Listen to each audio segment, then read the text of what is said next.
that would be one where you could maybe remove it from there. You wouldn't absolutely need it. Like I said, these are on the days where you're in that workout, you've lifted weights, and you're like this. You're like, oh my God, Autumn, why am I doing another Bulgarian split squat?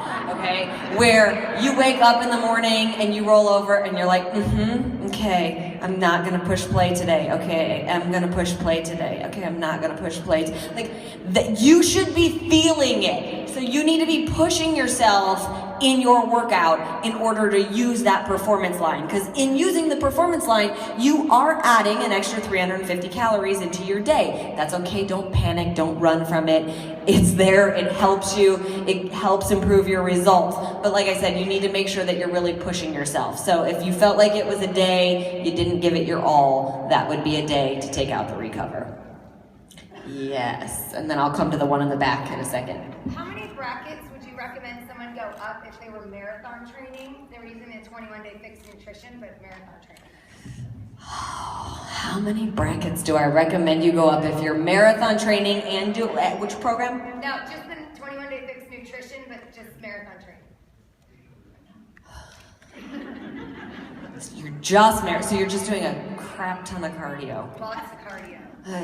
One at best. One at best, and see how you feel. And potentially not even. Potentially just advising to add in a yellow on a long run day. But I would start by going up the bracket. Okay, I'm gonna rephrase this, hold on. I'm just gonna use the lowest bracket for an example. Let's say you're at 1,200 to 1,499, okay?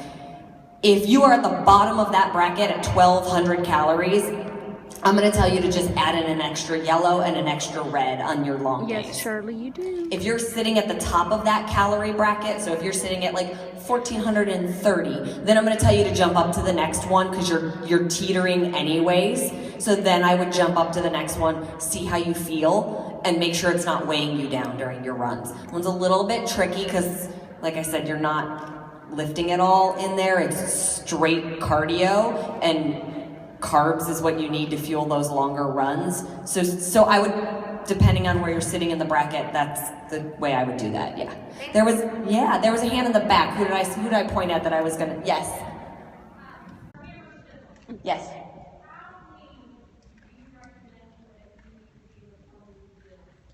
For hammer and chisel, how lean do I recommend you need to be before you build? You don't have to be lean at all. For the Masters Hammer and Chisel, there is a little bit of a misconception that workout program is for people who are already in phenomenal shape and who are looking to just get ripped. That's one result. But the workout program is designed. We have the nutrition brackets set up the way we do to lose weight, to maintain, or to gain muscle for a reason. You can lose weight on that program and still get ripped. So you don't have to be at your leanest to start building muscle. Every time you pick up a weight, you're building muscle. That's what's gonna happen. That's the beauty of the program, is that you're gonna build lean muscle and burn calories at the exact same time. So don't think like, oh my gosh, I've got to do all this cardio or something, or I've got to do 21-day fix for a year straight before I can go on to the Masters Hammer and Chisel. As long as you have a baseline of fitness and you want to try it, go for it.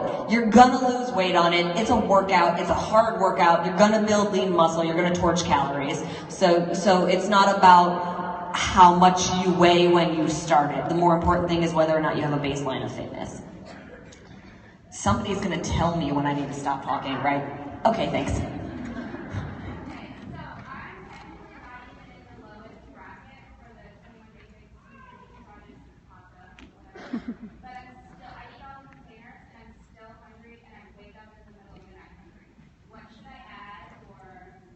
So, how active are you throughout the day? Okay. Oh, how old are you? Okay. So, in the 21-day fixed nutrition program, the way the formula is designed, there is a possibility that you would, when you do the calculations, it would tell you you don't even fall into the lowest bracket. That's insane. I will never tell anybody to eat that low in calories. Like 800 and 900 calories is just dumb. You can quote me on it. I don't care if we have other programs that tell you to do it. You need to eat. So we say it in the nutrition guide. We say if you fall below the normal recommendation, at least eat in the 1,200 to 1,500 calorie range. She said she's eating in that calorie range and finding that she's still really hungry, waking up in the middle of the night hungry. She's 25 and has a 2-year-old. So you're 25, your metabolism's probably still revved up pretty nicely. So lucky you. And you're running after a 2-year-old, which probably makes you pretty active. And then you're also doing the workouts. So what I would say is to try jumping up to the next calorie bracket. See how you feel there. Monitor yourself week to week. I'm not saying get on the scale every single day, but monitor your energy. Are you starving still? Are you starting to feel too full? Are your clothes starting to get too tight? Like, make sure you're not like, oh my gosh, I'm way overeating now. Monitor it. So if you go into that next calorie bracket and you find that everything's great, then perfect. Stay there. If you go into that calorie bracket and you find, ooh, I'm starting to gain weight, that's not where I want to be either, go back down to your first one, add in a green and a red, see how you feel, hopefully that helps. If you're still hungry, add in a purple. That should do it. So green, red, purple. That's a veggie, a protein, and a fruit, for those who are wondering. And then that should balance you out. Nutrition is not a perfect science, you guys. There's always going to be tweaks depending on everybody's body.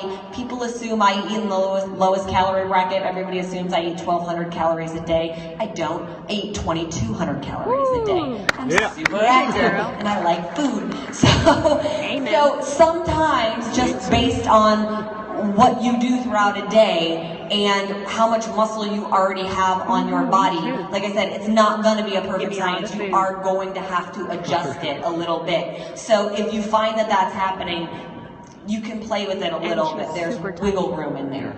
Yes. So I really loved the Countdown to Competition plan in Fix Extreme. I think eating a lot of protein and veggies is just easy. But now I'm doing Hammer and Chisel, and so it's really weird now to go back to all of the containers every day. Is it okay to throw in a period of the carb cycling within Hammer and Chisel? How often were you doing Countdown to Competition? I would do it for like the 21 days, and then I take a few weeks. But would you do it with the alternating days, or were you just Okay, so she was doing Countdown to Competition plan where in 21 Day Fix Extreme we have a plan where you do 2 days where you get minimal carbs and 1 day where you get normal carbs, and you cycle back and forth throughout the entire 21 days. And for a lot of people, their bodies respond really well to that. Like, they do really well with minimal carbs in them.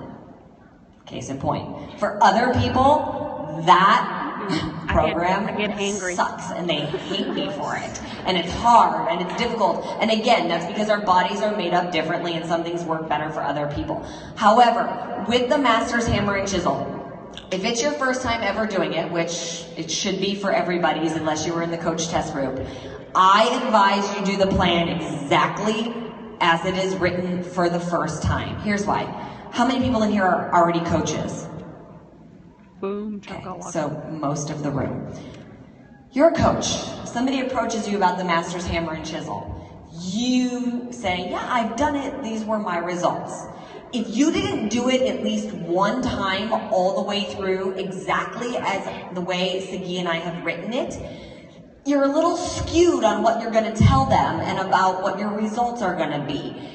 And although that's great for the second and third time around, for that first time around, I want you to be able to go out there and be like, this is exactly what it is. This is exactly how I did it. Trust the process because it works, because it does. And then, if you want to go back and do another round of it and carb cycle and blah, blah, blah. But we specifically did not put carb cycling in there for a reason. It's not necessary. And with how intense these workouts are, we want you eating and fueling your body. Mm-hmm. So I always tell you guys, whether it's one of my programs or any of the other trainers' programs, if it's your first time doing it, follow it the way it was written so that you can speak completely 100% truth on it when you talk to somebody else about it. And then, like I said, after that, if you want to play with it, go ahead, but at least you can't say, it didn't work. Because I've seen that. I've seen it in the Master Challenge group already. I've seen people going like, well, it's day 5, God, and I don't know 5 if I days. like it, because I'm also doing 3 other workouts a day, and I'm really hungry, and I'm like, so you're not doing the hammer and chisel is what you're telling me. You're doing your own hybrid. Stick to the calendar, people. So, that's my long, fun answer. I saw one. Hold on, I'll come back to you. Okay. I have a question for you. A lot of friends ask me, and myself too, why you get stuck in a weight and you don't go down? I tried a 3-day countdown, and I lost only 2 pounds, but I never get to my weight. So she wants to know why you get stuck at a weight sometimes and you can't get your body to change. That's what we call a plateau. It does happen, and what you need to do is shock the heck out of your system. So if you've been on one program for a really long time, 21 Day Fix, or Body Beast, or PiYo, or any of them, if you do anything over and over and over and over again, what once was hard will now become easy, and your body will adapt to it, and you will stop losing weight because it's no longer a challenge to you. I did do a little bit of a spiel on this in Pittsburgh about not just learning to survive in your discomfort zone, but learning to thrive in it.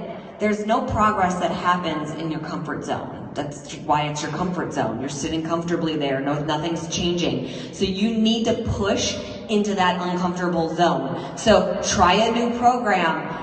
She tried Countdown to Competition. Sometimes it's the exact opposite. Sometimes it's not trying something like Countdown to Competition. Sometimes it is actually jumping up a calorie bracket. You've put on more lean muscle. Your body has adapted more. It actually needs more fuel. I know that's counterintuitive to what everybody thinks is like, oh, I need to eat less to lose more. That's not always the case. Sometimes you need to eat more to lose more. I'm not telling you to run out and eat a cheeseburger and fries, but I'm just telling you to be aware of your body, and if something is stuck, if you're stuck at a weight and you still have weight to lose, and again, also be aware of that. Let's not be so insanely hard on ourselves and our bodies. Sometimes you hit a weight and that's your weight. Like that's where your body is supposed to be.